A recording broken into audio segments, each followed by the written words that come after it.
Olá, tudo bem? A mensagem para a nossa meditação de hoje, 1 João capítulo 1, versos 5 a 7, que diz assim: Ora, a mensagem que da parte dele temos ouvido e vos anunciamos é esta, que Deus é luz, e não há nele treva alguma. Se dissermos que mantemos comunhão com ele e andarmos nas trevas, mentimos e não praticamos a verdade. Se, porém, andarmos na luz, como ele está na luz, mantemos comunhão uns com os outros, e o sangue de Jesus, seu Filho, nos purifica de todo o pecado. João começou sua carta proclamando a mensagem de que Jesus Cristo é o Verbo da vida. Manifestou-se de que os leitores podem ter comunhão com o Pai e com o Filho, Jesus Cristo. O autor continua a expandir o conteúdo dessa mensagem e explica que comunhão inclui luz e verdade. O que Jesus ensinou aos apóstolos durante seu ministério aqui na Terra? João resume tudo em uma frase: Deus é luz. Nele não há absolutamente nenhuma escuridão. João e os outros apóstolos receberam essa declaração de Jesus junto com a ordem para que tornassem conhecida. A mensagem não é simplesmente para informação, ela é uma ordem, ou seja, Deus fala e o homem deve ouvir obedientemente.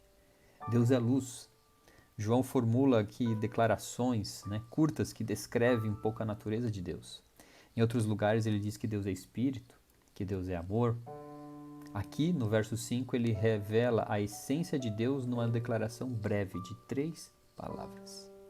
Deus é luz. Deus não é uma luz em meio a outras luzes. Ele não é o portador da luz. A luz não é uma das características de Deus, mas ele é luz. E embora tenha criado a luz lá em Gênesis capítulo 1, verso 3, ele mesmo é luz não criada. Além disso, a luz de Deus é visível em Jesus. Tanto é que em João 8:12 ele diz: Eu sou a luz do mundo. Nele não há absolutamente nenhuma escuridão. A luz é positiva, a treva é negativa. Em seus escritos, João costuma fazer contrastes entre opostos, inclusive entre luz e trevas, verdade e falsidade, amor e ódio, certo e errado, vida e morte, fé e descrença. Ele escreva nele, em Deus, não há absolutamente treva nenhuma. Usando aqui algo negativo de maneira enfática, ou seja, que realmente não há trevas em Cristo, João ressalta um aspecto positivo e diz que Deus e as trevas são absolutamente opostos. Qualquer um que tenha comunhão com Deus não pode estar em trevas.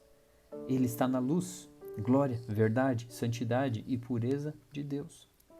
O pecador que se recusa a viver em sua vida em harmonia com a vontade de Deus não pode dizer que tem comunhão com Deus. Talvez algumas pessoas que se opusessem à fé cristã naquela época quando João viveu, no fim do primeiro século, e que também muitos deles eram conhecidos como gnósticos, talvez eles estivessem dizendo: olha, mas nós temos comunhão com Deus. Mas essas pessoas, elas na sua vida prática, na sua caminhada, demonstravam de que eles continuavam a andar em trevas, ou seja, eles encontravam ainda satisfação numa vida de prazeres pecaminosos, prazeres de uma vida, de um estilo de vida contrária ao estilo de vida de Deus, de amor, de misericórdia, de bondade, de mansidão. Eles separavam o falar do fazer. Professavam viver para Deus, mas seus atos mostravam-se incompatíveis com sua confissão. Viviam na mentira. E é possível que alguns de nós vivam nessa mentira, mesmo dizendo que tem comunhão com Deus. Mas no dia a dia, na prática, talvez no lar, onde cada um demonstra realmente quem realmente é, talvez ali ainda esteja andando nas trevas. Que atos são contraditórios à afirmação de viver para Deus? São atos que não podem permanecer na luz da palavra de Deus. As trevas podem cegar uma pessoa de modo que seu coração esteja cheio de ódio para com o irmão. E essa cegueira resulta numa recusa em viver de acordo com os preceitos de Deus. Interessante que João aqui ele é bastante inclusivo em sua descrição das pessoas que vivem nas trevas. Ele não diz eles vivem nas trevas, mas ele diz nós. Se dizemos que somos povo de Deus, mas continuamos vivendo em pecado, mentimos e não vivemos de acordo com a verdade. Se mentimos, pecamos com os nossos lábios e também com todo o nosso ser. Nossa vida é contrária a Deus, pois nosso coração está cheio de ódio e de uma vontade que pende para a desobediência. E quando a gente fala aqui, queridos, em viver em pecado, talvez venha à sua mente, né? Nossa, beber, fumar, né? Bater em alguém e tal. Claro, isso também. Mas viver em pecado, queridos, é viver no princípio do estilo de vida das trevas. É o ódio, é o contrário do amor. É a falta de bondade, a falta de misericórdia, de mansidão, falta de se colocar no lugar do outro. É ficar julgando as pessoas pela sua aparência, pela sua casca, pela cor da unha, pelo se tem tatuagem, se não tem, se tem cabelo comprido, se não tem, pelo tipo de roupa que veste. Isso não é viver na luz de Cristo. Isso é viver nas trevas.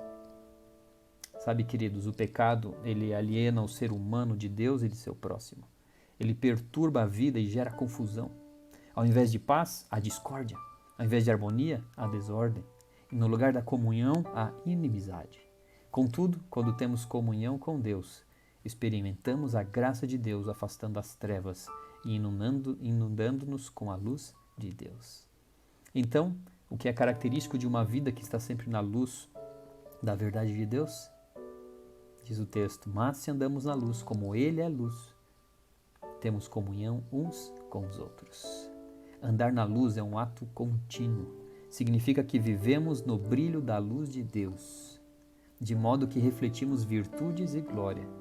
O próprio Deus vive em luz inacessível, conforme revela Paulo em 1 Timóteo 6,16. Viver para Deus, querido, significa que temos um relacionamento íntegro com o nosso próximo. A verdade se reflete no resumo lá dos 10 mandamentos. Amarás o Senhor teu Deus e amarás o teu próximo como a ti mesmo. Um profundo desejo de glória celestial na presença de Deus deve ser acompanhado de uma vontade intensa de ter comunhão com a igreja também aqui na terra e as pessoas da comunidade ao redor. E eu fecho perguntando, você está sendo luz ou trevas? Eu convido você a viver o reino de Deus e ser luz.